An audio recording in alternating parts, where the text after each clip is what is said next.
and welcome back to the last episode of Monday Motivation. I know, the last one. I'm not going to quit making videos, but this is the last of this series because I feel like I've covered a ton of tips for productivity and motivation and inspiration.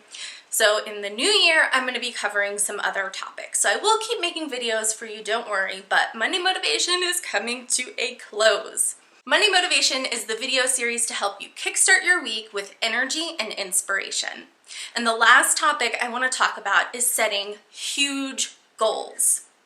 We're getting into the new year, and often that comes a fresh start and goal setting and excitement about changing your life, changing your business, and setting lots of new New Year's resolutions or goals.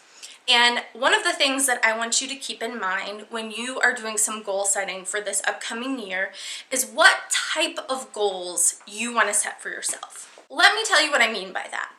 Most of the time when I have read books on goal setting and productivity and motivation, or watched courses or read blog posts, I found that the advice is set reasonable, doable goals.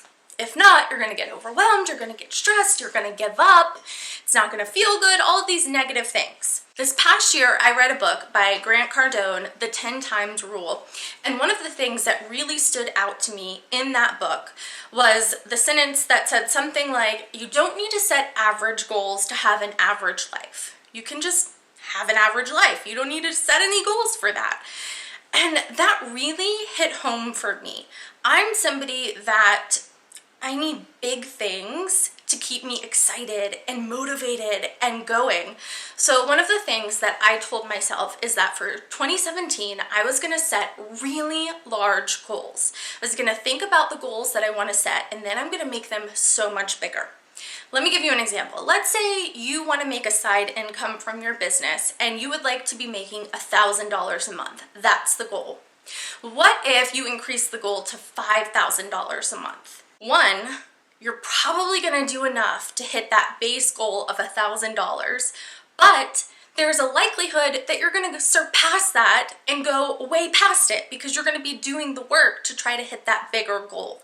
For me, it's something that really is helping me to do more, get more done, be more excited. When I set really large goals, my excitement and passion level goes through the roof. When I'm setting a reasonable, realistic, something that I can definitely achieve type of goal, it doesn't excite me.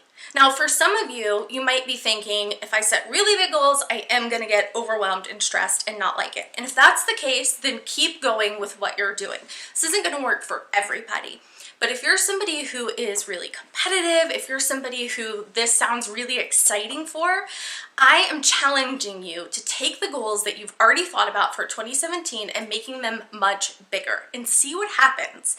See if you don't get super excited and wanting to jump out of bed in the morning to work on your stuff, because that's what's happening for me. And I hope that the same thing happens for you. So that's all I have for you for this last episode of Monday Motivation. It's to look at your goal list and try to make those goals much bigger and see what it does. See if you don't get really excited. I'm April from Blacksburg Bell, and I'll see you again soon with another video.